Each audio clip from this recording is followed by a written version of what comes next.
السلام علیکم بینندگان گرامی، برنامه اطلاعاتی اخبار از تلویزیون تاجیکستان مستقیما منظورتون می‌گردانیم. در استودیو قربان زاده. پیام شادباشی پرزیدنت جمهوری تاجیکستان پیشوای ملت محترم امام علی رحمان به مناسبت جشن سده در قرائت همکارانمان پیشنهاد می‌گردد. پیام شادباشی پرزیدنت جمهوری تاجیکستان پیشوای ملت محترم امام علی رحمان به مناسبت جشن سده. هموطنان عزیز، همه شما را با افتخار فرارسیدن یکی از جشنهای باستانی ملت کهن بنیاد و تمدنسازمان سده صمیمانه تبریک میگویم.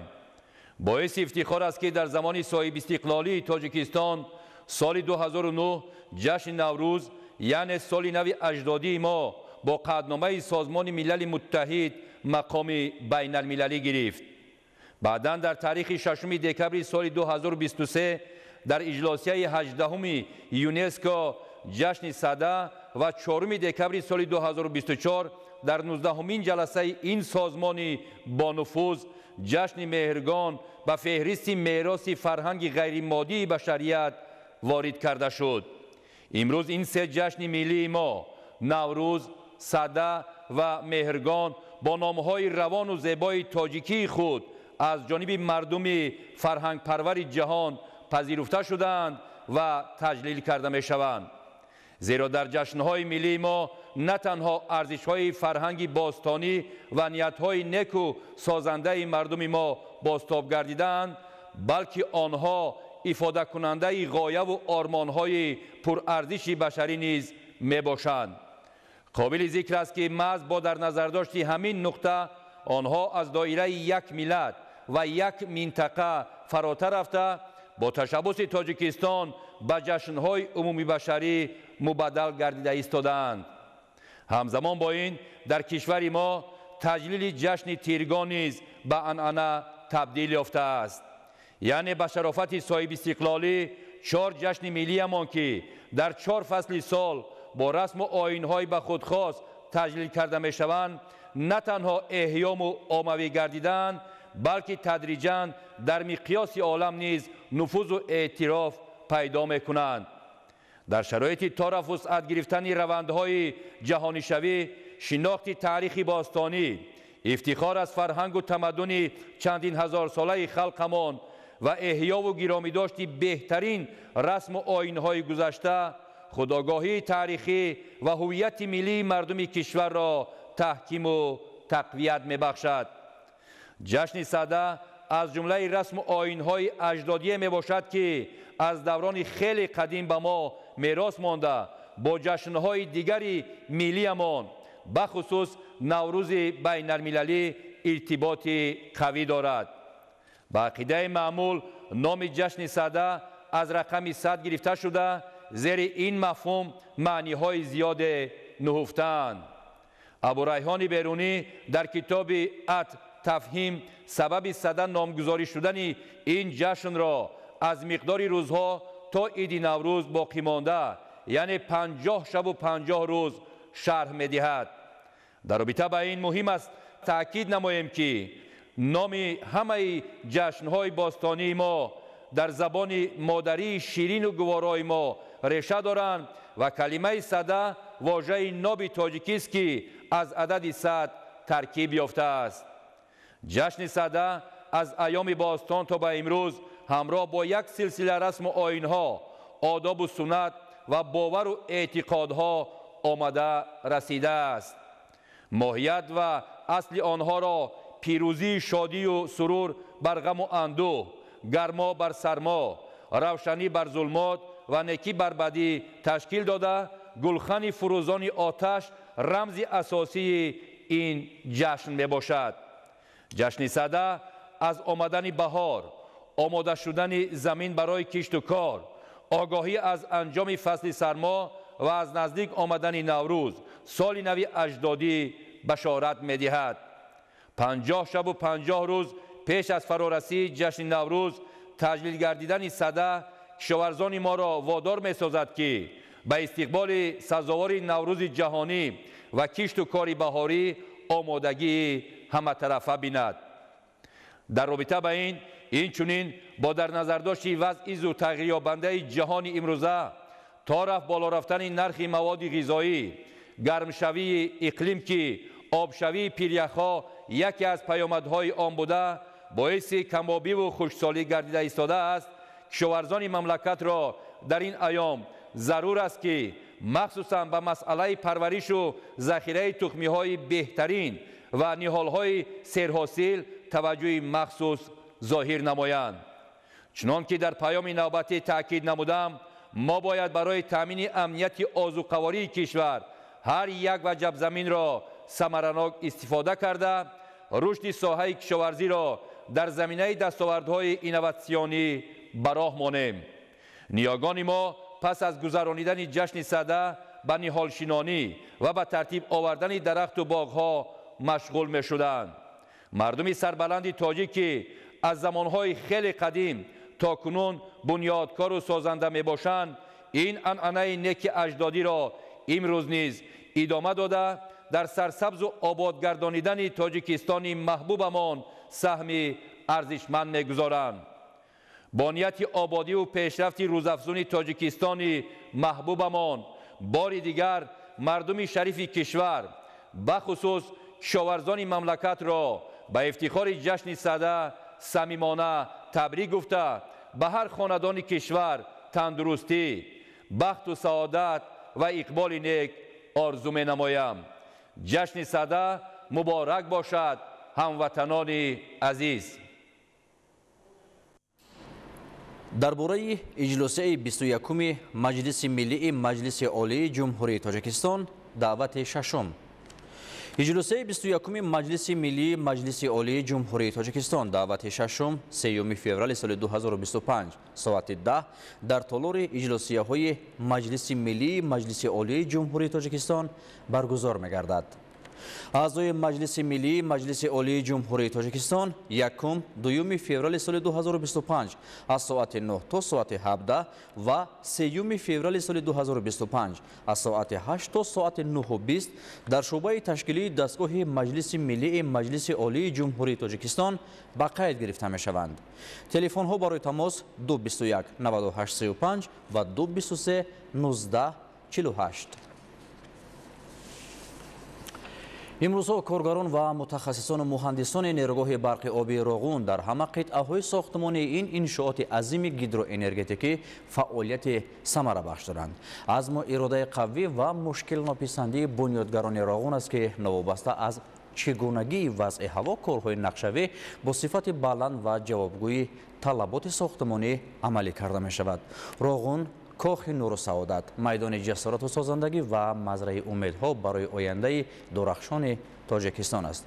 یوسف غنی‌زاده از جریان کارهای ساختمانی در نیروگاه برق آبی روغون که به طور شبانه روزی جریان دارد گزارش تهیه نموده است. ما امروز افتخار میکنیم که روغون بنیاد میکنیم با هدایت‌های پیشوای ملت تاجیکستان به پیش. این شعار تحریک دهنده بنیادگران نیروگاه برقی آبی روغون است که جیانگل محمود و از جمله آنهاست. او نوبسته از زن مادر بودند، پهلوی جوانمردان وطن دوست همروزه طبق رژه معین با تکنیک پراقتدار در کارهای تخت و هموارکنی یادروی سربندی نیروگاه برقی آبی روغون سهم می‌گذارد. این بازگوی جسارت و متین ارادگی زن بانوی تاجیک است که در درازهای تاریخ بارها چون آینه رونما پیش نظرها جلوگر شده است. من محمود و جیانگل از ناحیه فرخار می باشم، مادر 7 فرزند می باشم. من در این انشاءات بزرگ، در این انشاءات عصر مدت 7 سال می شود که کار و فعالیت دارم. من امروز در این انشاءات بزرگ عصر برابر مردان بنانگ و ناپاس تاجیکستان من هم سهمگزار هستم. میندارگی خود را به پیشوای ملت پرزیدنت جمهوری تاجیکستان امامعلی رحمان میرسانم که امروز در این نیروگاه برقی شرایط مهیا کرده ما همه از اینجا کار و فعالیت کرده زندگی خود را پیش میبریم. محبت زن مادر تاجیک به وطن و امید به آینده پرجلوی آن است که در برابر رسالت تربیتگری همچنین مردانوار در این کارزار ننگ و ناموس در وظیفه‌های پرمسئول فعالیت نموده дар бунёди роғун саҳм мегузоранд. дар ин иншооти азими гидроэнергетикӣ имрӯзҳо наздик ба 18 000 нафар коргарон ва кормандони муҳандисиву техникӣ дар ду басти корӣ шабонарӯзӣ фаъолият доранд. ҳоло мо дар сарбанди нергоҳи барқии оби роғун қарор дорем, ки дар инҷа хомондани маводҳои шағалзамин рафта истодааст. корҳо бо як ҷӯшу хуруш рафта истодааст. тариқи ду басти тариқи шабонарӯзӣ рафта истодааст дар инҷо. ҳоли мо ки дар қисмати поёнии сарбанди нергоҳ қарор дорем, дар инҷа хомондани маводҳои шағалзамин, ки ин маводҳо аз анбори захиравии кони 15 оварда мешавад бо тариқи мошинҳои боркаш. тибқи нақша дар як шабонарӯз бояд ки 50 000 метри кубӣ мавод хомонида шавад. аллакай мо ин иқдомот гирифтем, дар як шабонарӯз аллакай мо 50 000 метри кубӣ мавод хомонида шудастем. ҳам дар қисмати поёнии сарбанд, ҳам дар қисмати болотиби 13 сол аст ки ба ҳайси муҳандис кору фаъолият мекунам. барои мо як ифтихори бузург аст. мо кӯшиш мекунем ки пеш аз ҳама ба сифати сохтмон аҳамият диҳем, ки дар инҷа корҳои сохтмонӣ ки рафта истодааст, ҳама ин корҳои сохтмонӣ тибқи стандартҳои байнулмилалӣ бароҳ монда шудааст. мо кормандони гурӯҳи намояндаи фармоишгар ҳаррӯза аз рафти корҳо шинос мешем ва ба сифати иҷрои корҳои сохтмонӣ баҳогузорӣ менамоем. ҳадафи бунёдгарони роғун хидмати софдилона ба халқу ватан, иҷрои саривақтӣ ва босифати корҳои сохтмонӣ дар нерӯгоҳ мебошад. тӯли 2 сол мешавад ки ба ҳайси устои қитъаи сарбанди ҷамъияти савомии кушодаи тоҷик гидроэлектромонтаж фаъолият менамоям. хушбахт аз он ҳастам ки ҳамчун як ҷавони ватандӯст дар ин иншооти бузурги гидроэнергетикии аср кор карда истодаем. айни замон мо дар ядрои қитъаи сарбанд қарор дорем. корҳо дар ин қитъаи сарбанд мувофиқи нақша ва аз рӯи стандартҳои байналмилалие ки муқаррар гардидааст рафта истодааст. кормандони мо бо маоши хуб, хӯроки севақта ва либоси гарм таъмин мебошанд. ба ҳамаи кормандон бо як ҳисси баланди ватандӯстию рӯҳияи баланди ватандорӣ корро пеш мебаранд ва хурсанд аз он ҳастанд ки дар ин иншооти бузурги аср саҳми босазои худро мегузоранд. ҳар як сафари корие ки ҷаноби олӣ ба нерӯгоҳи барқи оби роғун ташриф меоранд, рӯҳияи моро боз ҳам баландтар мегардонад ва ин моро водор месозад ки вазифаҳое ки дар назди мо гузошта шудааст сарбаландона иҷро намоем. мо дар сарбанди нергоҳи барқи оби роғун қарор дорем. минтақаи кори мо ҳамин ҷо маҳсуб меёбад. ба таври шабонарӯзӣ паҳлӯи ҳам истода роғунро бунёд мекунем. ин ҷо арсагоҳи нангу номус аст. ифтихор мекунем ки дар нергоҳи барқи оби роғун кор ва фаъолият мекунем.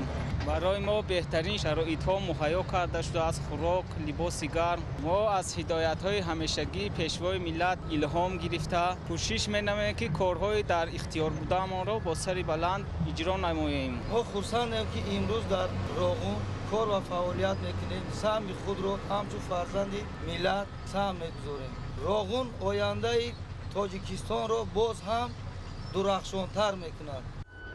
дар таҳкурсии ядрои сарбанд хобонидани бетони кӯбидашаванда, корҳои арматурбандӣ ва бетонхобонии галерияҳо, корҳои сементатсияи мустаҳкамкунандаи ядрои сарбанд ва хобонидани маводи асфалт дар сатҳи болоии таҳкурсӣ ба анҷом расида, дар маҷмӯъ 293 446 метри кубӣ бетон хобонида шудааст ки аз ин 17 825 метри кубӣ бетони ҳамворкунанда, 269 621 метри кубӣ бетони кӯбидашаванда ва 6000 метри кубӣ маводи асфалт мебошад.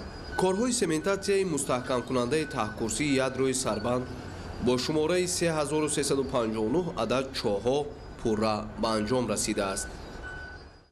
ин ҷо нақби сохтмонии қабати 4 аст. дар ин мавзеъ корҳои бетонхобонӣ васлу насби оҳанфулӯзот ва арматурбандӣ бо суръат идома дорад. Сохтмончиён азм доранд ки ба сифати корҳои сохтмонӣ таваҷҷӯҳи хос равона намоянд, то ин ки солиёни зиёд ин нақд ва ин сохтмони бузург барои мардуми Тоҷикистони соҳибистиқлол хизмат карда бошад. бо азму иродаи қавӣ фарзандони миллат барои бунёди нерӯгоҳи барқи обии Роғун саҳм мегузоранд. дар ин кохи саодат ки ояндаи дурахшони Тоҷикистони соҳибистиқлол, Тоҷикистони муқаддас аз он вобастагии амиқ дорад, паҳлӯи ҳам истода Роғунро бо эҳсоси гарми ватандӯстӣ ба таври шабонарӯзӣ ва бо як эҳсоси мушкилнописандӣ бунёд менамоянд. нақби сохтмонии қабати чорум. ба иншооти лоти 3 нақбҳои сохтмонии қабати чорум бо нақбҳои дастрасӣ, ҳавокаш ва нақлиётӣ, нақбҳои обпартои ВТВУ-1 ва ВТВУ-2 дар сатҳи болоии обанбор мансуб мебошад.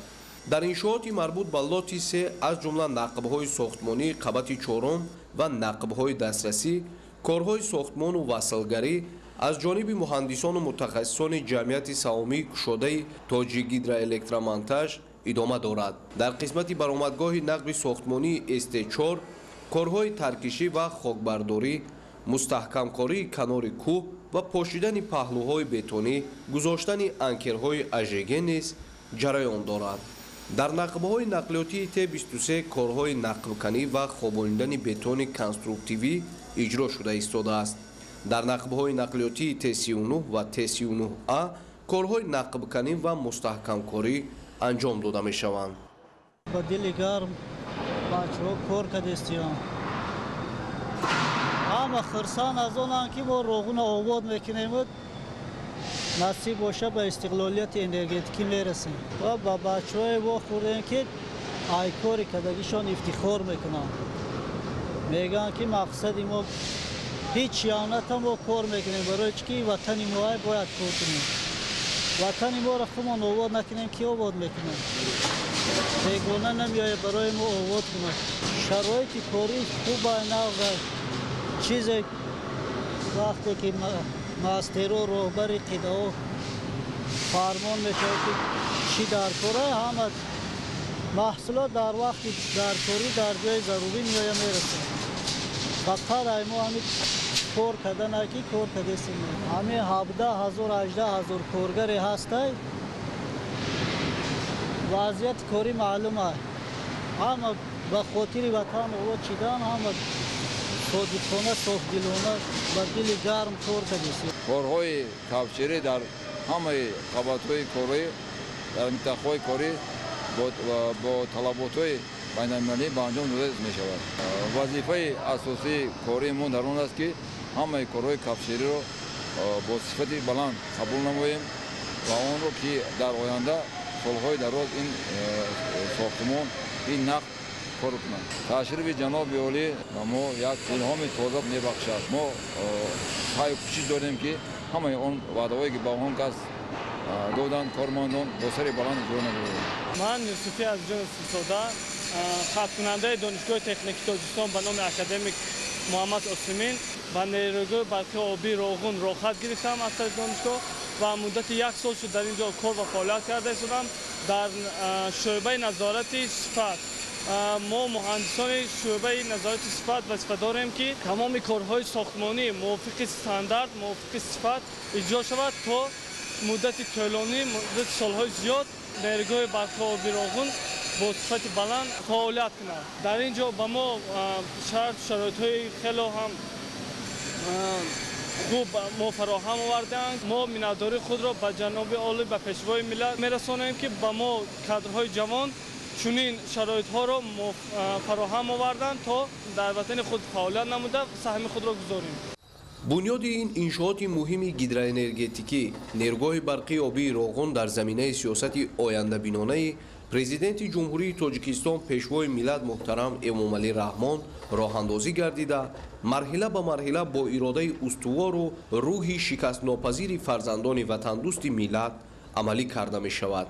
арӯза корҳои сохтмонӣ дар минтақаи ядрои Сарбанд бо суръати баланд идома дорад.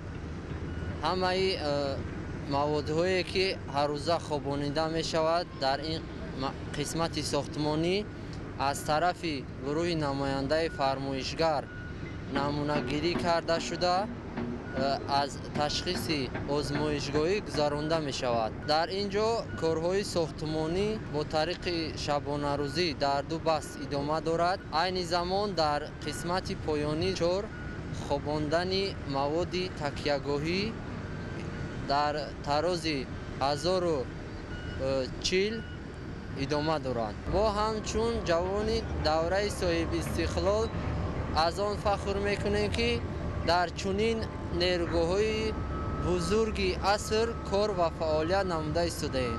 ذره هم باشد سهم خود را در آبادی وطن عزیزمان میگذاریم. در تکیه‌گاه قسمت پایانی سربند در تراز 1040 متر قرار داریم. عین حال کارهای خوابانیده شده با صفت اعلی رفته ایستاده است. ما در این نیروگاه برقی آبی روغون کار و فعالیت میبریم که هر کس باید دولت خود آباد کند. هر کی کند روغون بنیاد، خانه خیش کند آباد. امروز نیروگاه روغون به عرصه ننگ و ناموس، میدان زحمت و مهنت چون رمز واقعی وطندوستی و میهن‌پرستی، کفالت آبادی امروز و فردای وطن محبوب، سرسبزی دولت صاحب استقلال و ملت بنیادکار تاجیک تبدیل یافته است. تاریخ امروز بر دوش مردم آزاده و خودشناس تاجیک رسالت بزرگ، بنیاد کاخ نور را واگذار نموده است که این هم مسئولیت عظیم و هم افتخار و شرف بزرگ است. چون این مسئولیت و شرف بزرگ ملی را کارگران و کارمندان این انشاءات تقدیرساز خوب درک و احساس میکنند و برای پیشبرد خوشصفت کارها از شرایط و امکانیت پرثمر استفاده میبرند. روغون شکوه، روغون شهامت، روغون کارزار ننگ و ناموس، جبهه بزرگ نصرت و ظفرمندی و کاخ نور و سعادت ملت است. در این کارزار ننگ و ناموس فرزندان وطندوست تاجیک با احساس گرم وطندوستی سینه کوههای بزرگ و سر به آسمان را سوراخ نموده به خاطر فردای درخشان تاجیکستان مقدس روغون را بنیاد می نمایند. نوابسته از چگونگی وضع هوا، کارها در این انشاءات عظیم گیدروانرژتیکی با جوش و خروش ادامه می یابد. در دل شب کارمندان نیروگاه برقی آبی روغون کار را وسعت بخشیده با صفت بلند کوشش می نمایند که کارهای ساختمانی را به انجام رسانند. با بنیاد نیروگاه برقی آبی روغون که از جمله اقدامات نجیب و آینده بینانه پرزیدنت جمهوری تاجیکستان پیشوای ملت محترم امامعلی رحمان بنیاد این انشاءات بزرگ گیدروانرژتیکی به حساب می رود، تاجیکستان به مرحله نوی رشد وارد می گردد. در زمینه عملی سازی برنامه‌های هدفمندانه حکومتی مملکت در برابر دیگر سمت‌های مهم ساحه تندرستی نیز در مملکت رشد نموده صفت خدمترسانی طبی به مراتب بهتر گردانیده شد. در شهر کلوب اینفراستراکتور ضروری ساحه تندرستی مکمل گردیده شرایط خدمترسانی نیز جوابگوی طلبات کرده می‌شود. تفصیلات بیشتر در گزارش اولیم ناصرزاده. بنیاد مؤسسه‌های نو و زمانوی تندرستی، تأسیس جای‌های نویکاری و به مراتب بهتر شدن سطح خدمترسانی طبی در شهر و ناحیه‌های مملکت از رشد این ساحه درک می‌دهد. مؤسسه دولتی مرکز ولایتی کلینیکی بیماری‌های دل در شهر کلوب بعد بنیاد و مجهزگردانی با دستگاه و تجهیزات معاصر طبی سال 2019 به فعالیت آغاز نموده تا این جانب به اهالی خدمت صفتناک می‌رساند. طبق معلومات مؤسسه مذکور از 3 شعبه و 50 کت بستر نمایی عبارت بوده، حالا 13 نفر طبیبان صاحب تجربه با استفاده از امکانات موجوده به بیماران خدمت رسانی میکنند. شرایط تشخیصی ما شرایط زمانوی می باشد. در مرکز دستگاه های سطح برقی دل 2 عدد اخوکاردیوگرافی ها هستند. دستگاه سنجش فونکسیونالی تریدمیل تست می باشد. لابراتوری است که فعالیت میکند و اینچنین کاردیومانیتورها و دیفیبریلاتور بعضی دستگاه هایی که برای رسانیدن کمک طبی به بیماری‌های دل روانه کرده شده است وجود دارد. اینچنین دستگاه خالتر اکیگی و خالتر ادنیز وجود دارد که برای نظارت شبانه روزی بیماران، کار دلی بیماران و فشاری بیماران روانه کرده شده.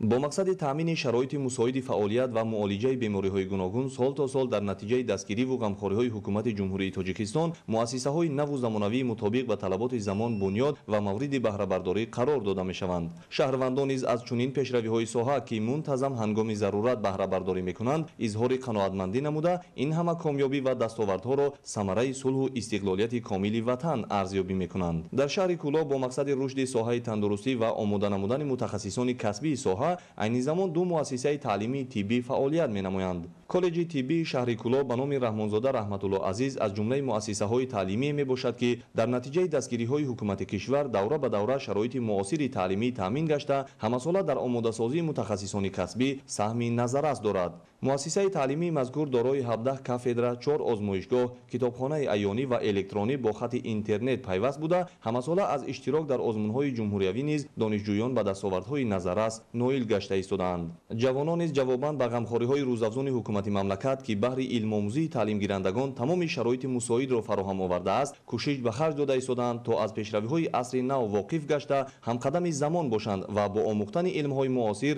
در رشد استحصالات و پیشرفت مملکت حصه سزاوار گذارند. عالم ناصرزاده، عالم میرزا، خورشید نادرخان، شهر کولاب، اخبار. شدگاری سری وقتی و با صفت زمین‌های کشاورزی عاملی مهمی فراوان حاصل می‌باشد. برای انجام این عمل متخصصان ساحه استفاده تراکتورهای تسمه چرخ را منفعت‌آور ارزیابی می‌کنند. کشاورزان ناحیه کوشانیان با استفاده از تکنیک و مکانیزم‌های ضروری شدگاری زمین‌های کورم را وسعت می‌بخشند. محمد رجب عبدالله‌زاده و دولت فیض‌الله گزارش می‌دهند. кишоварзӣ яке аз самтҳои асосӣ дар фаъолияти рӯзмарраи сокинони ноҳияи кушониён дониста шуда баҳри самаранок истифода бурдани заминҳои корам ва бо назардошти риояи талабот метавон ҳосили баланди зироатро ба даст овард. яке аз омилҳои муҳиме ки барои фаровонҳосилӣ мусоидат менамояд ин шудгори саривақтию бо сифати майдонҳои мавриди кишт дониста мешавад. бо ин мақсад имрӯзҳо дар ҳама ҷамоатҳои шаҳраку деҳоти ноҳияи кушониён хоҷагидорон дар ҳамкорӣ бо мутахассисони соҳа майдонҳои пахтазорро аз ғузапоя тоза карда шудгори онро анҷом медиҳанд. тибқи тавсияи олимону мутахассисони вазорати кишоварзии ҷумҳурии тоҷикистон истифодаи техникаҳои тасмачарх дар шудгори заминҳо афзалияти муҳим дошта пеш аз ҳама ин техникаҳо барои кишти заминҳои корам афзалиятнок буда ба ҷойҳое ки техникаҳои оддӣ наметавонанд самаранок фаъолият кунанд бештар мувофиқанд. ҳамзамон шудгори амиқ тавассути ин техникаҳо имкон медиҳад ки ғизоҳои минералӣ ва маводи ғизобахшии хок дар сатҳи зарурӣ нигоҳ дошта шаванд ки ин ба нашъунамо ва ҳосили баланди зироат мусоидат менамояд. масъулини соҳа таъкид мекунанд ки бо афзоиши шумораи чунин техникаҳо ва тавсияи дорои истифодаи онҳо ҳосилнокии заминҳои кишоварзӣ ба таври назаррас баланд хоҳад шуд. ҳадафи асосӣ таъмини заминҳои устувор барои рушди соҳаи кишоварзӣ ва мусоидат ба амнияти озиқавории мамлакат мебошад. қобили зикр аст ки бо афзун гардидани аҳолӣ ҳамасола эҳтиёҷот ба заминҳои корам зиёд мегардад. бо назардошти ин ҳамасола ҷиҳати аз худкунии заминҳои бекорхобида низ масъулин тадбирҳои зарурӣ меандешанд. бо мақсади ғанӣ гардонидани бозори истеъмолӣ ва баланд бардоштани сатҳи некуаҳволии сокинон кишоварзони ноҳия талош ба он равона месозанд ки ҳар қитъа замин оқилонаву пурмаҳсул истифода гардад. мавриди зикр аст ки бо роҳандозӣ гардидани усулҳои ҷадиди соҳа натиҷаи меҳнати деҳқонон самарабахш гардида сатҳи истеҳсоли маҳсулоти кишоварзӣ афзоиш меёбад. маҳмад раҷаб абдуллозода, давлати файзулло, ноҳияи кушониён, барои барномаи ахбор. дар ҳамин ҷо барномаи ахбор ба анҷом мерасад. муваффақ ва хунобод бимонед.